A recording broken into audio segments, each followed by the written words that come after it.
There is a quiet tendency within all of us to want to change people. Not necessarily out of spite, not even out of the feeling of superiority, but from a subtle need to make our lives more comfortable while seemingly doing the same for the other person. From childhood we are taught how things should be, the ways people should behave, how the conversations should flow, how our lives should unfold. And so when someone diverges from our expectations, even in the smallest ways, we rush to correct them, to offer advice they didn't ask for, to intervene, believing that we are only contributing to their growth, when in reality we might just be protecting our own sense of control. To accept someone for who they are requires us to release this illusion of certainty and predictability. And yet there is a paradox. If no one ever tried to influence or challenge us, where would the growth come from? There is a thin line between guidance and interference, which can only be followed in one's intentions. Why do we feel the urge to change people in the first place? Is it love or fear of loss? Care or ego? What would happen if we allowed people to become exactly who they were meant to be, without a single attempt to rewrite their story according to our best thought out script? We are naturally interested in one another. We like to know things about each other. We like to know what is that friend's morning routine, what are their little secrets. We want to know things about each other, things that nobody ever tells us. We like to know more and more things about our friends, about our family. We like to pry into people's lives, and it is a natural human quality to want to know more. About everything really, about everything in this world and everything about one another. What if I tell you that the majority of our problems, or all of our problems, arise from our interpersonal relationships? Think about the statement for a while, reflect on it, and tell me what you think. We interact with one another, and while certainly a certain kind of excitement, pleasure, and all of those high frequency emotions can be derived from human interactions, also there can be disappointment and sadness and all of those things. Our challenges arise when we are trying to change people, when we are trying to change something about their behavior, something that we think interferes with our day-to-day life. Remember how exciting it is to finally meet a person who truly gets you, who truly understands you. They share the same worldview as you. They have the same concepts and ideas about life. They are ambitious, they have aspirations. They also like cats and prefer them over dogs. You finally meet that person. And for the first time, or it feels like for the first time, somebody truly understands you. You don't have to explain yourselves. You don't have to give them a warning, oh my god, I'm about to say something crazy, because they truly get you. You don't need to explain anything to them. It takes for you 2 or 3 words to say, and then they finish off your sentence. Do you remember that feeling, that excitement that comes to you when you meet a person like that? Especially when you're someone who doesn't seem to have a lot of friends, who just doesn't connect with a lot of people, for whom it is really hard to find somebody to relate to. But when this moment happens, it feels like it is truly something special. And so you grow with this person, you evolve, and there arises this magical thing, mutual growth. Be it a friendship or a relationship, we can derive a lot of lessons from a relationship of any kind. You're so happy that this person is in your life, and gradually you grow too comfortable with them. You get used to their presence, and one day you wake up after a nightmare and you realize you simply cannot imagine your life without this person. They're so integrated into your day-to-day routine, into your day-to-day life, that it is really close to impossible for you to imagine what it would feel like to live a life without them. But as we all know, life is full of surprises. And most certainly there will be a moment of departure. Maybe not forever, but for some time you will have to be apart. And when that moment happens to you, there comes an understanding that you actually can, and you always could live without this person. You always had it all within yourself. And now you think back on those times when you said all of those things, when you've done all of those things that you feel like you shouldn't have done or said. And you realize that those were such tiny issues that could have been fixed through simple communication. But no, you wanted that person closer to you. You wanted to change them. You saw the things within them that made them near perfect, but that were just interfering with them being a perfection, an ideal person that you envisioned in your head. Oftentimes we build ideas of people in our heads. When we get a person who is so close to that idea, there will always be a couple of things that do not match that perfect idea of a person in our head. And so we think it is better for us to communicate those things. We think it is better for us to act straight away. Oh my God, they have this tiny issue and I have to fix it. Let me fix it for you. Let me try to change this thing about yourself, and I promise you, you will feel better. But they almost never do.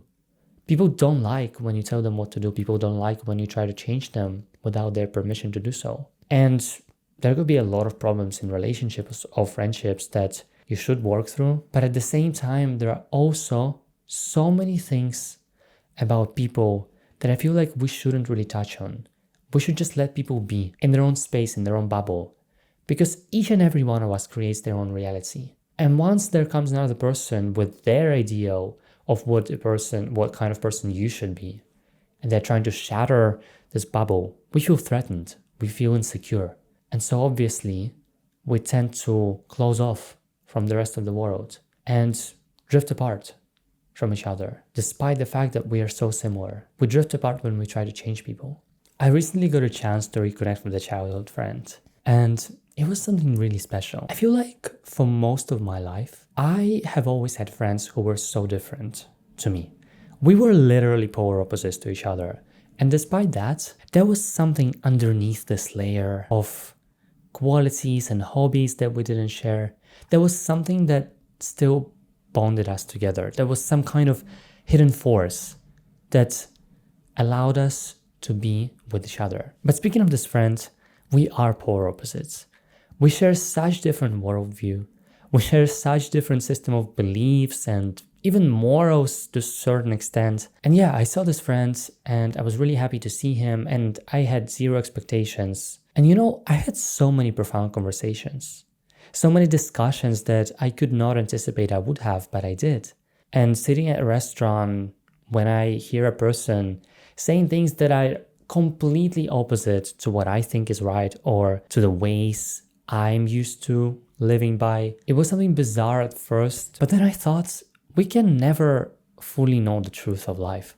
We can never have a certain mindset and then go on trying to convince everybody that that's the right way to live by. And so it took me a couple of hours to get immersed into a conversation. Then I realized what a gift it is to be surrounded by people who are completely opposite to us. What a gift it is to be challenged every day to expand your worldview, to expand your system of beliefs. And being with these friends, I developed something as sort of amorphous quality to myself. I realized that I really don't care when a person agrees or disagrees with me, because it is much better for me, and it is a priority for me to get to know the other person and the ways they prefer to live this life, rather than trying to prove my opinion to somebody. And as I mentioned previously, I would always listen to my intuition first, over logic and over everything.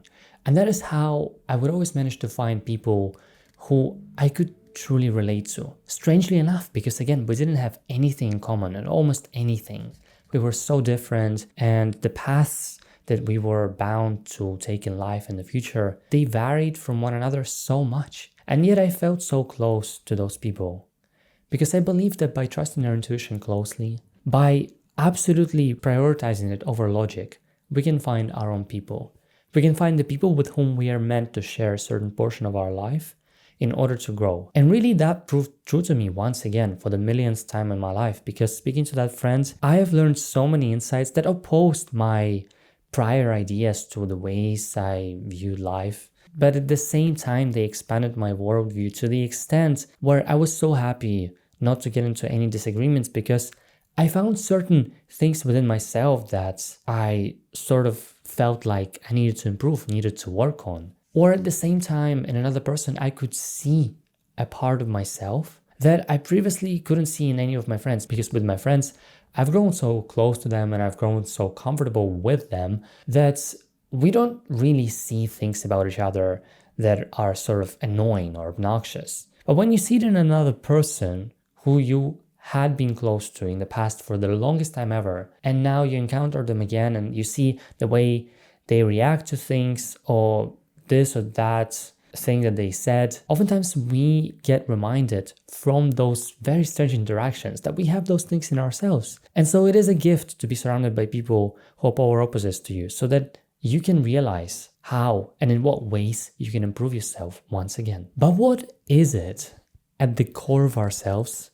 What is this driving force that sort of pushes us to try to change people? Why are we so obsessed with the idea of making everybody in our surroundings similar to ourselves?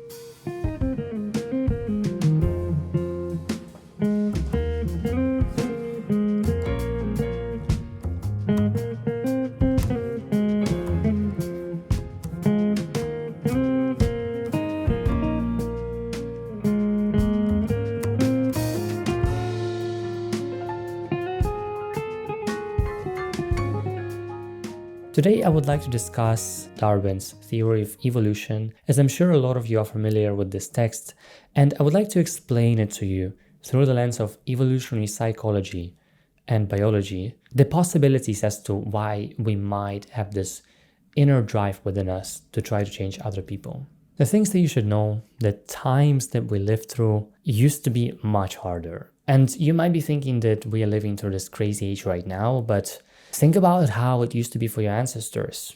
Humans used to hunt for food and be surrounded by danger constantly. There could be a dangerous animal lurking in the grass, and you constantly had to watch out. So obviously there comes the first point that I would like to make. Those who were able to take control of their surroundings and to constantly be vigilant, they had higher rates of survival and therefore reproduction. And the main thing about evolution is that evolution wired humans in a way so that they can reproduce. This is the primary quality of evolution. All of the reactions that you get and your perception of the world is not 100% correct. You're not seeing 100% of things that are available for our perception out there. And I will record a separate episode on that. But for now, this is everything that you should know.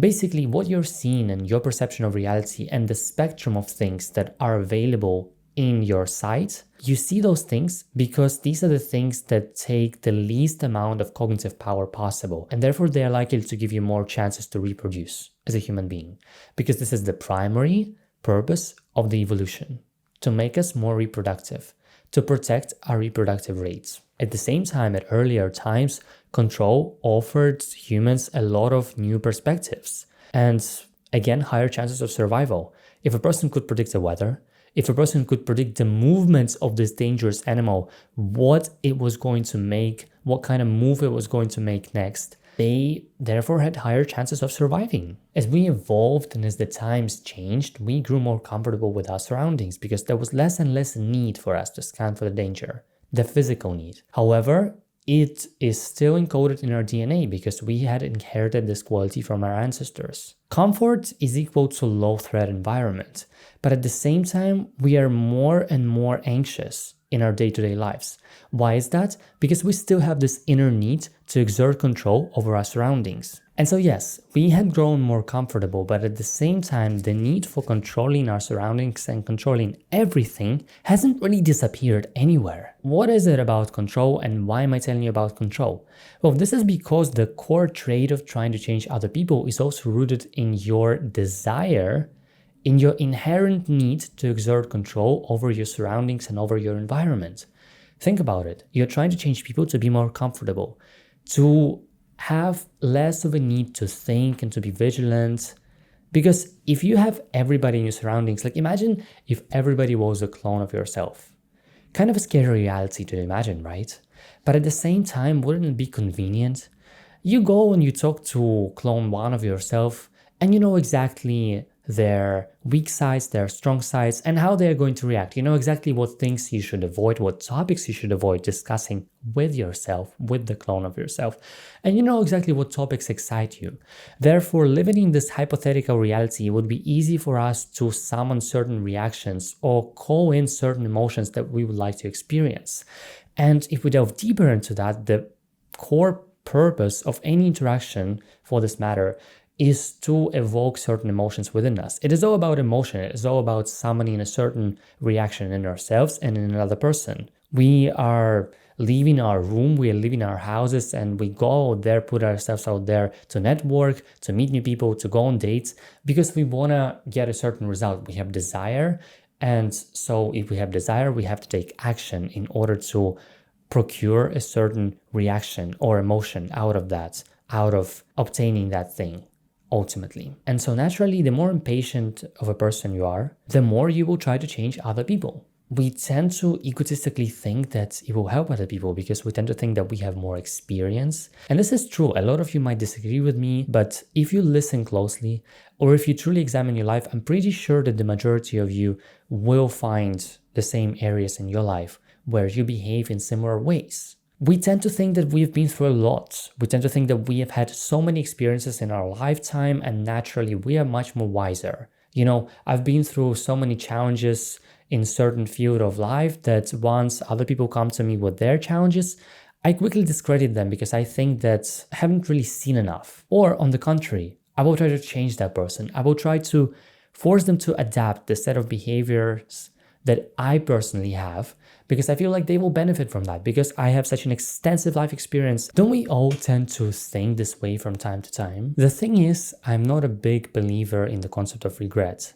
I do not really think that the things that you have done in the past are worthy of your time. I'm all for advocating that we should live in the present and rejoice this current moment as much as possible, because I truly do not think that future and past really exist.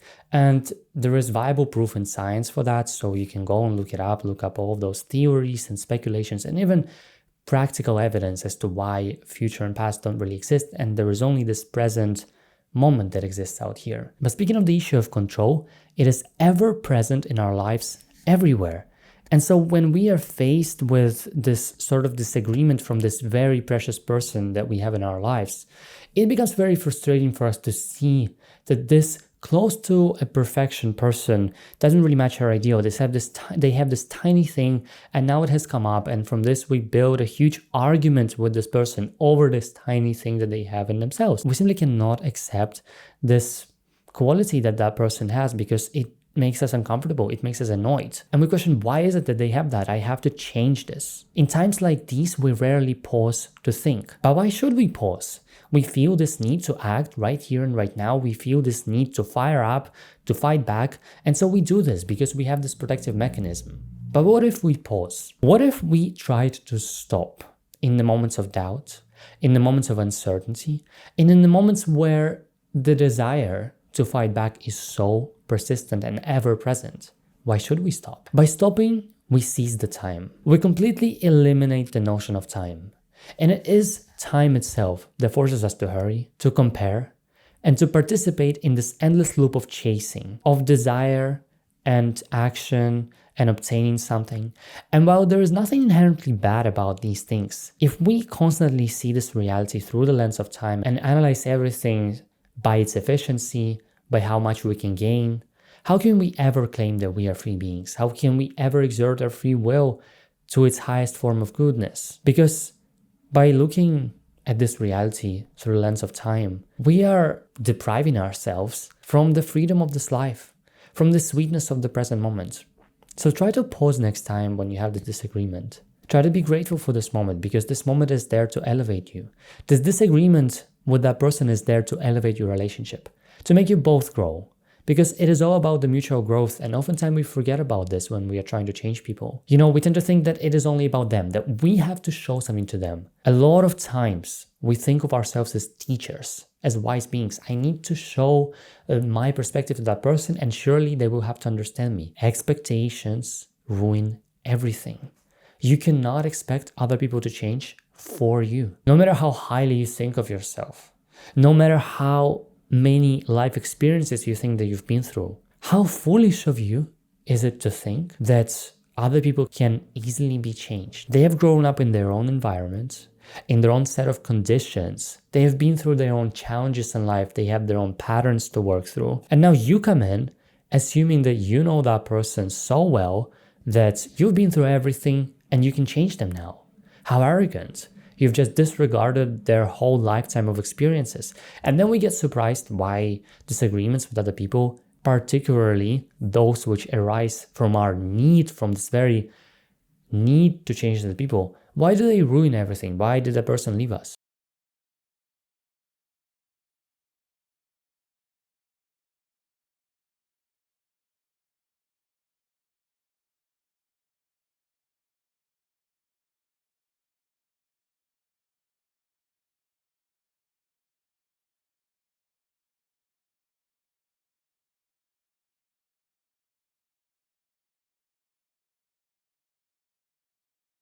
You know, I have certain principles in life that I try to abide by, and I have to confess they have made my life significantly easier. And today I would like to share 3 principles with you in hope that it will ease out things for you.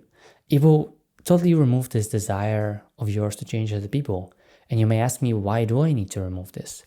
Well, this is because when you operate from this place of pure wholesomeness inside, everything else comes as an addition. Everything else comes is just a proof that you're doing everything right. And so the first thing that I look for in myself is the desperation, is this very desire that I have within me. Whenever we make something the center of our world in our lives, whenever we rely on a thing or a person as the center of our light, we abandon ourselves. We forget about the inner light that we have. And instead, we put all of the expectations onto that other person. What I've discovered from my own experiences is that everything that you will make a center of your life during your lifetime will be taken away from you. It will be. And this is the harsh truth. Not to punish you, not to criticize you, but just to remind you that you need to reconnect with yourself. And why do we need to reconnect with ourselves? Maybe you're questioning me, or maybe you are thinking, well, what is the point? Like, I'm in a relationship, I want to live for this person. And it has to do with the second principle that I'm going to share with you. I try to feel wholesome inside before stepping out and trying to satiate my desires. And it could be any desire of any kind. Go and talk to people, go and make new friends. All of that stuff should be a mere addition to your already perfect enough life, to your already good enough life, where you derive satisfaction from it on a daily basis. And if you do not think that your life is good, then go and do something to change it. Then return to this podcast, listen to it from the state of no lack, from the state where you feel like you have everything you need, and only then go and satiate your other desires. A desire should never be a center of your world, no matter what. And again, getting back to that point that I made about relationships or friendships, we have all of these relations of any sort in order to teach us something and in order to teach other person something, but not to put all of our energy into that relationship and to feel drained ourselves. You may feel like an altruistic person and you may have altruistic intentions, but just trust me, it is the way universe operates, and I feel like it is the universal law that you always end up losing the thing that was the most precious thing to you in the world. And why is that? Well, because I think with people, everybody can feel this 100% commitment, and oftentimes almost nobody can give it back to you, which is normal because we need to focus on ourselves first in order to then give to others.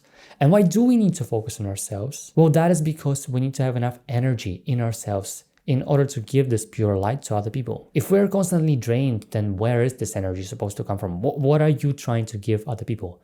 Are you trying to give them the quality time? Are you trying to give them the quality light of yours? Or are you just trying to give to them for the sake of giving just because you have nothing in yourself and that's the only thing that you have left in life to give to other people? The third principle is sort of an expansion of the first two principles. But basically, if I try to explain it, is that if you think about desire, it creates desperation.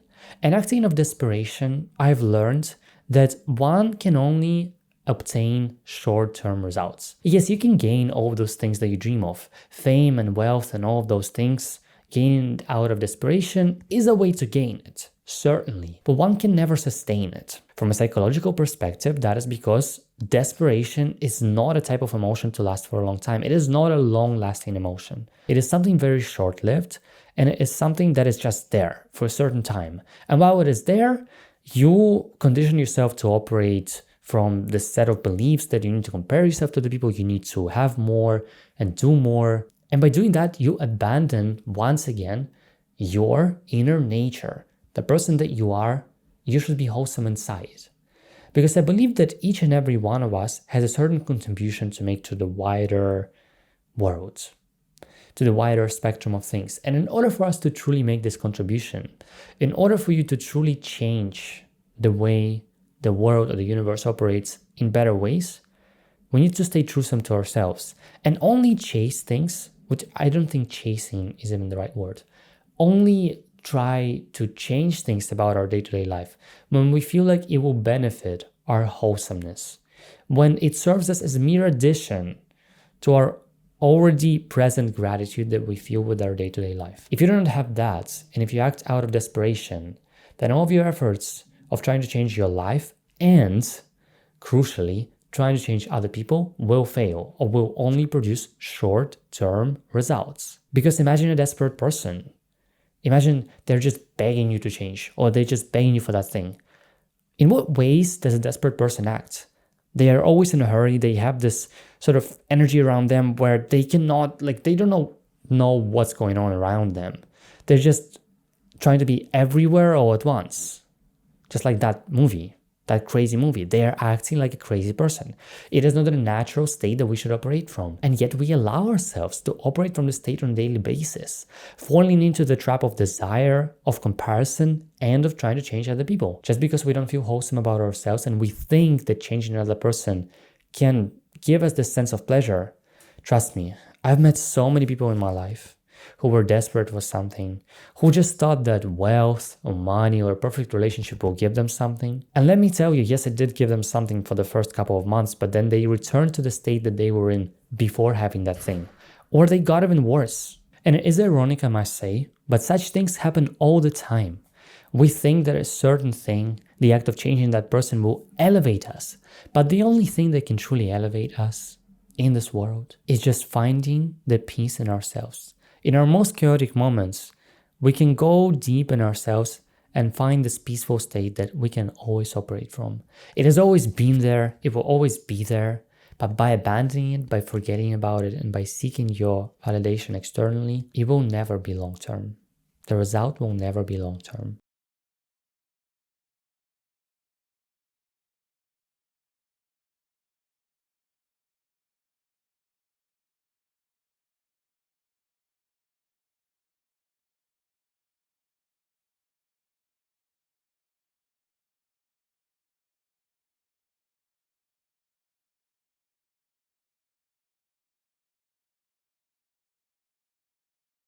Oh my God, I just got a very good, very nice phone call that made me so happy. I honestly feel so happy right now. And why don't I divert from the outline of the script for this episode a little bit and tell you about this phone call?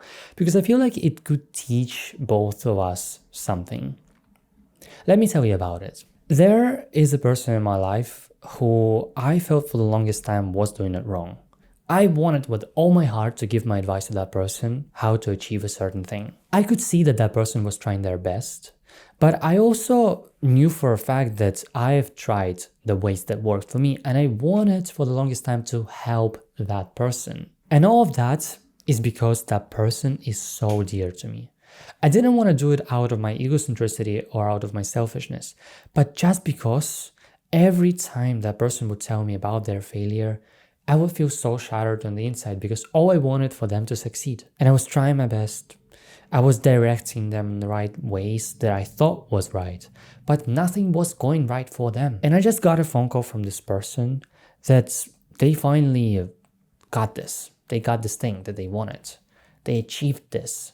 Or they achieved the first step of getting towards that thing, but it is certainly a significant progress that they made without my interference whatsoever. And I feel like I realized that some time ago that everybody truly has their unique path in life.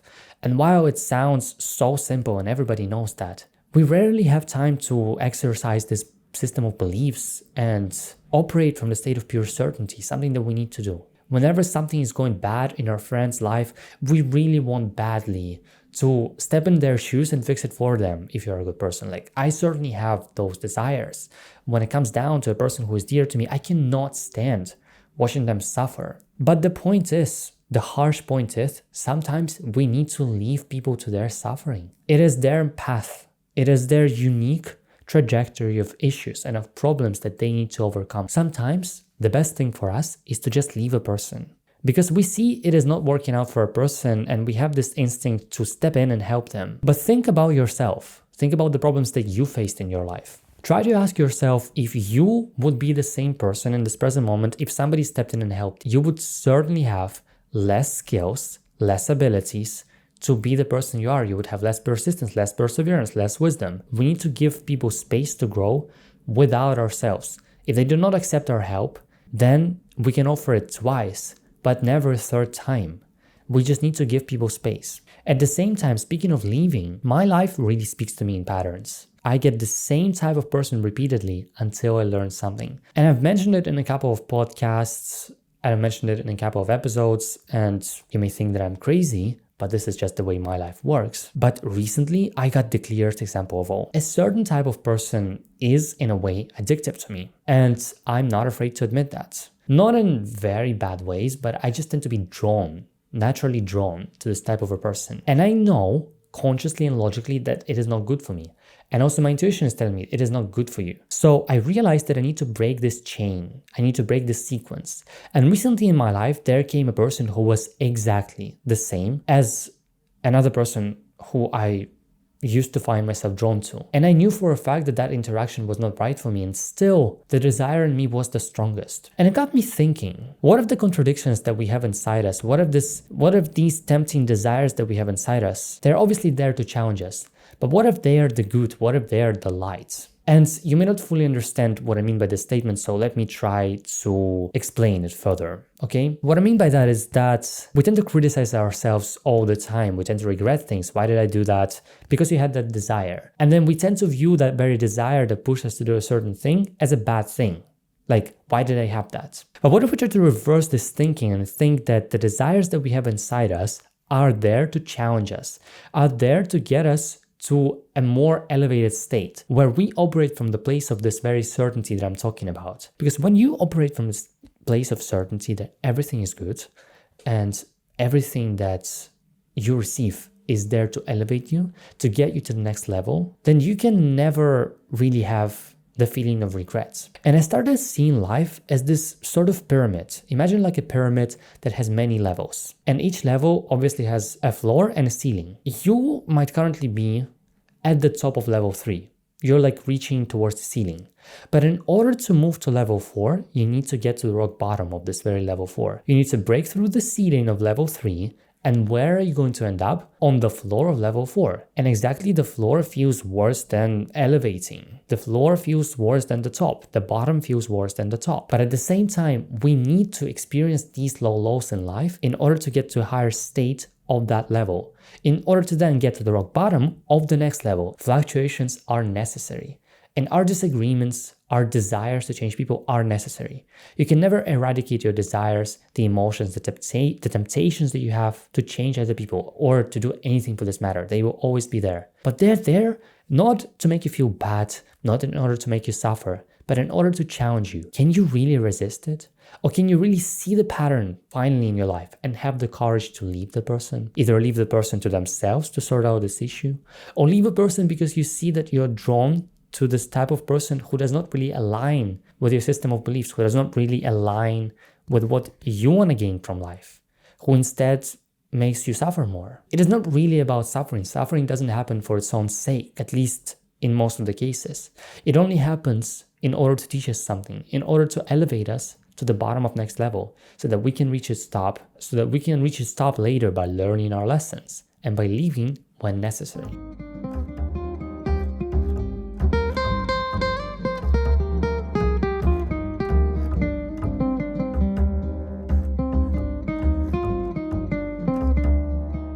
I'm about to open up the last chapter of this podcast by making a point that could possibly contradict everything that I had previously said. But I also mentioned in this podcast that there is no way to prove the truth, to see what the ultimate truth really is. We can never know for sure. So maybe everything that I told you is false. Maybe all of these lessons and patterns that Stas has seen, he is just nuts. And that could be true. On this note, I'm going to make one point that could make you say, why did I listen to all of this? You've been telling me we don't need to try to change people. But what if I do want to change a person? What if I do see that they're suffering and I want to be there for them? I've just told you you need to leave. You need to give person space. But what if you just can't? What if the desire is so strong? What if you love somebody? What if you truly love somebody and you just cannot leave them? I am going to be very precise with the point I'm about to make. This is not about obsession. This is not about stalking. This is not about loving a person or just being attached to the person in toxic ways, in obsessive ways. No, we have eradicated the desire earlier on in this podcast. We are not operating from the state of need and from the state of lack. It is simply about the persistent feeling that we have within ourselves that we cannot leave a person. And I had that situation in my life. Sometimes in life, you get karmic relationships of any kind. Again, friendship or relationship, it does not matter. And I'll record a separate episode on that, but it is just a type of a relationship that is there to teach you something. Not to make you be with that person, not to make it lasting, but in order to make you both grow in very significant ways. And I feel like I had a couple of those in the past. And despite the circumstances that happened, according to my logic, according to the ways I operate in life, and according to my morals, I would supposedly leave this relationship, this friendship, or whatever it is for this matter. But I couldn't. There was a feeling in me that there was a greater purpose to that. And so I did all of my work and I did let go, gave that person space and blah, blah, blah. But at the same time, it got me thinking deeper beyond everything that I said in this episode. I just think that intuition is a thing. And the inner clues that you're getting as to the ways that you should behave, you should not ignore those clues. My mindset changed on this matter a little bit. And I started thinking that, first of all, people can change by themselves. And forgiveness is the thing. A person can come back into your life changed and they can ask for forgiveness.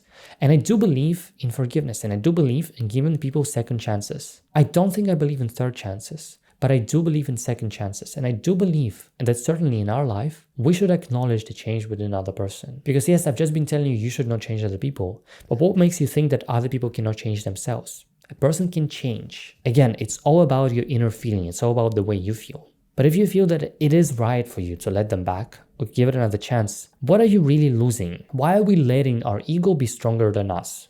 To be a top priority for us, higher than our intuition, higher than anything else for this matter. We need to allow ourselves to operate from the space of pure certainty that I explained to you. And this involves listening to our inner voice. And so my take on all of this is that I do believe that in our lifetime, I do believe in soulmates and all that stuff, but this is something different. I do believe that in our lifetime, we get assigned 2 or 3 people that we sort of need to look after. And again, it does not mean just forgetting yourself, abandoning yourself, and all of that stuff. But there is a point in giving selflessly to the world and to the people that surround us. I think that certain people are in our lives because they need our help. Think about yourself. Think about the mentors in your life. We all have those people, 1 or 2 people in our life who we can call our mentors. And so I believe in this concept of a mentorship. We are the mentors for somebody else. And sometimes I got to realize that when we feel a connection to a certain person, it's not because of desperation or attraction or lack and all of those things that I mentioned, but it could just be that you're meant to be there for them. And with those types of relationships, and again, it is a contradicting point that I'm making, so you can disagree, you can message me at Blue Hour Pod that I don't agree with that and give me explanation. I like debate, okay? I like debate of any kind. But still, I'm going to finish my point. I think with these types of friendships or relationships, when it's a mentor-student thing, which is kind of weird to call it that, but I don't know how to phrase it, okay? I think it is important to understand that it should be a selfless type of exchange. In a way, we should not expect anything back from that person. We should not think, even on a subconscious level, because it all goes on within a subconscious level where we tend to think these thoughts that I've given so much energy of myself to that person, that's why are they not giving it back to me? You have mentors in your life, those people taught you something, but do you think they ever expected something back from you? Or did you ever give them enough of the knowledge back that they gave you? This whole ecosystem of humanity really functions because we teach ourselves things. So why don't you try to think about the connections in your life? Do you have somebody who does not leave your mind? And you know for a fact that you've let go of them, you've done all the work, and it's not like you want them back or you want them close to you. You feel this bond. Try to think, maybe it is there in either to teach you something or for you to teach them something. In this case, yes, all of my previous evidence that I've given you towards not trying to change any other people, it gets shattered. Because I do think that sometimes in life, we gotta be mentors for somebody else because people need us. Just the same way you need other people, some people may need you. And in this case, it is vital to step in and help another person. So there is no right answer to this very question that this episode is probably titled. Do we need to change other people? In most of the cases, my answer would be no. But if you feel like there is something more to that, if you feel the strong desire to disagree with me, then maybe that person needs you. So go there. and help them, but purely out of selflessness and unconditional love or respect for them. Thank you so much, everybody, for listening. I hope you like this improved setup that I made here, this sort of yellow light. I hope you like it. If you want to watch video episodes, you can watch them on Spotify or YouTube and listen to the audio episodes anywhere. Find me at Bill Report on Instagram and TikTok. If you want to collaborate, send me an email at lutinastas320@gmail.com. You can check out my portfolio in the description of this episode and hire me for videography services, because yes, I do videography of many kinds. Just text me, drop me a DM, and we'll discuss that. Hope you enjoyed this episode. Any questions, any debates that you would like to start, message me at Blue Report, Instagram or TikTok, whatever. And I'll speak to you later. Thank you for listening. So grateful for all of you guys. Thank you. Bye-bye.